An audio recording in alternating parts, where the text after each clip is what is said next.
Buenos días, mi nombre es Khalil Baduan Calderón, dentro del marco del proyecto Reconstrucción de la Memoria Histórica a través de las narrativas, la palabra para el encuentro intergeneracional mediante el servicio social obligatorio con adultos mayores en la localidad de Los Mártires.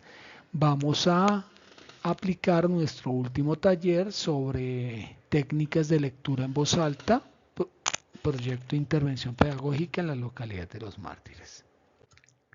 ¿Cuál es nuestro objetivo? Primero es comprender la importancia de la lectura en voz alta y aplicar técnicas básicas para mejorar la expresividad, como por ejemplo la entonación y la modulación de la voz, el énfasis en el significado y en lo que quería expresar el autor, la importancia de la modulación, la entonación, la puntuación y el ritmo, la interpretación, el lenguaje corporal y las habilidades de adaptación según la audiencia. Ahora vamos a hablar sobre los fundamentos de la lectura en voz alta. Primero, en esta sección vamos a presentar los fundamentos de la lectura en voz alta, incluyendo su impacto en la comunicación y el desarrollo del pensamiento crítico. Según Bueno, Flores y Ruiz, leer en voz alta ensancha las redes neuronales del cerebro. Vamos también a explicar sobre la importancia de la lectura expresiva. Entonces, primero vamos a hacer un diálogo sobre la importancia de las emociones y del lenguaje no verbal sobre la lectura en voz alta, que produce el buen manejo de la expresión corporal, de la entonación y del manejo de las expresiones para comunicar el mensaje.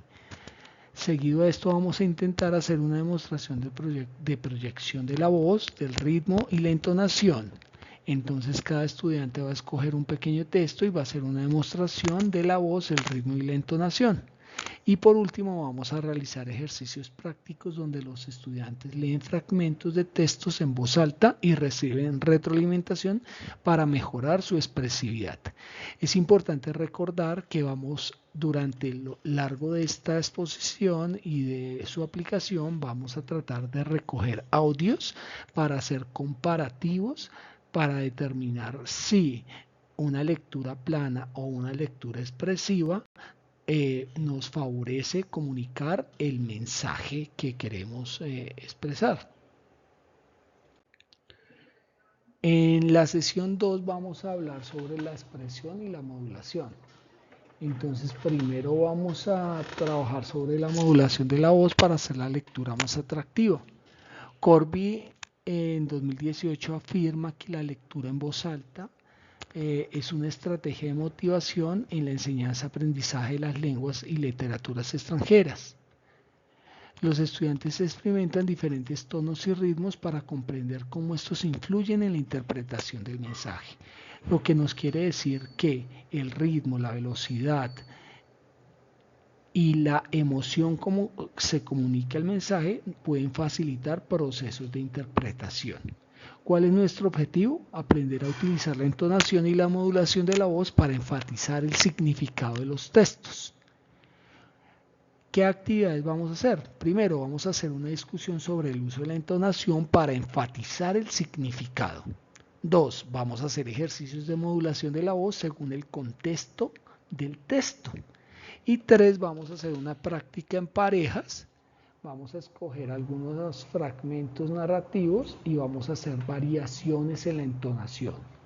Recuerden que vamos a hacer uso de dispositivos de grabación y vamos a verificar si variaciones en la entonación, en la velocidad, en los sentimientos producen variaciones en el significado de los textos.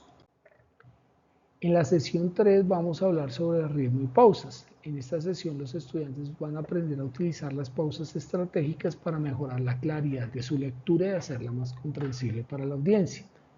Valencia y Martínez señalan que la lectura en voz alta constituye una estrategia que media otros procesos, ya que es un espacio comunicativo real. Se enfatiza la relación entre la puntuación y la fluidez. ¿Cuál es el objetivo? Identificar la importancia del ritmo y las pausas en la comprensión y fluidez de la lectura en voz alta. ¿Qué actividades vamos a hacer? Vamos a escoger un texto a partir de su lectura vamos a analizar el impacto de las pausas en la comprensión, vamos a realizar ejercicios para aplicar correctamente los signos de puntuación en la lectura oral y vamos a dramatizar los textos con variaciones de ritmo y pausas.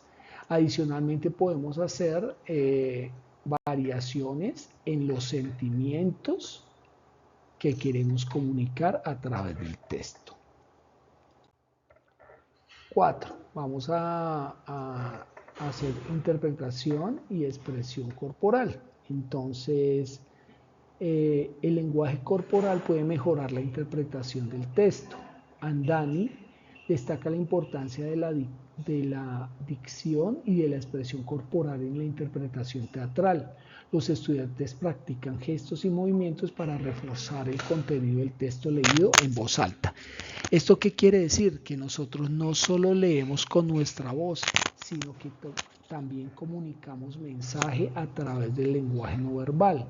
Con nuestros movimientos nosotros podemos fortalecer o disminuir la intencionalidad de un mensaje. ¿Cuál es nuestro objetivo? Desarrollar habilidades de expresión corporal y gestual para complementar la lectura en voz alta. ¿Cuáles son nuestras actividades?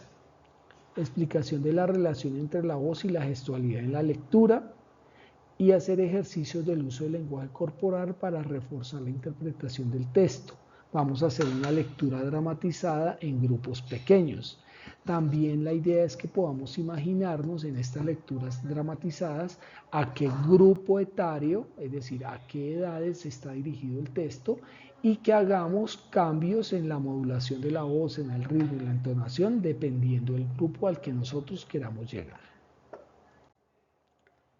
En la sesión 5 vamos a hacer un proceso de adaptación a las diferentes audiencias. En esta actividad los estudiantes van a analizar cómo las características del público afectan la manera en que deben leer en voz alta.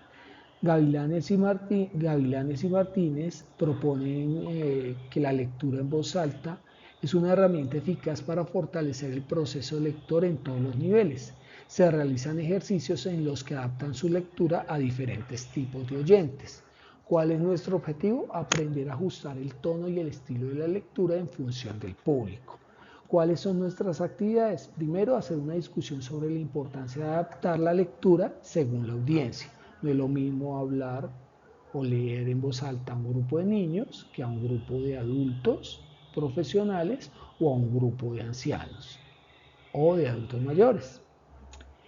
Segundo, vamos a establecer estrategias para mantener la atención de los oyentes, como por ejemplo variaciones en el ritmo, en la entonación, en el lenguaje corporal, y vamos también a usar otros recursos físicos, como por ejemplo golpear el piso con el pie, hacer un aplauso, modular la voz, subir y bajar el volumen para buscar mantener la atención de los oyentes. Y por último vamos a hacer una práctica con audiencias simuladas. Vamos a imaginar que son niños, adultos mayores, adultos profesionales y vamos a simular diferentes adaptaciones en el tono, velocidad de la voz, en el lenguaje no verbal, en el ritmo, en la entonación y en las emociones que queremos comunicar. Esto lo vamos a hacer conforme al grupo etario al cual queramos dirigir nuestro mensaje. En esta sesión vamos a aplicar lo aprendido en una presentación final. Bueno y Flores y Ruiz concluyen que leer en voz alta crea lectores y lectoras de manera sencilla y está al alcance de todo el mundo. Se reflexiona sobre los avances logrados en la expresión oral. ¿Cuál es nuestro objetivo? Evaluar el progreso de la lectura en voz alta y reflexionar sobre los aprendizajes adquiridos. ¿Cuáles son nuestras actividades? Vamos a tomar todos estos textos que hemos grabado y vamos a hacer una autoevaluación de nuestro proceso. Vamos a mirar a ver si hemos mejorado o no. Y vamos también a hacer una evaluación grupal y vamos a retroalimentar a cada uno de nuestros compañeros. Seguido a esto vamos a elaborar una síntesis de los aprendizajes adquiridos. Vamos a hacer una presentación final de lecturas seleccionadas y por último vamos a aplicar lo aprendido en una presentación final. La idea es que ustedes pues se graben simulando una pequeña entrevista y adicionalmente que escojan un texto, lo lean en voz alta y apliquen lo aprendido durante estas sesiones. Para este trabajo leímos la siguiente bibliografía, entonces pues la pueden consultar. Por último, les agradezco su participación. Recuerden enviar sus evidencias al correo electrónico cavaduana@educacionbogotá.edu.co. Espero que esta presentación y esta formación que hemos recibido a lo largo de estas semanas haya sido de su agrado y que les haya aportado en su desarrollo como estudiantes y puedan aplicarlo al proyecto que nos convoca. Muchas gracias.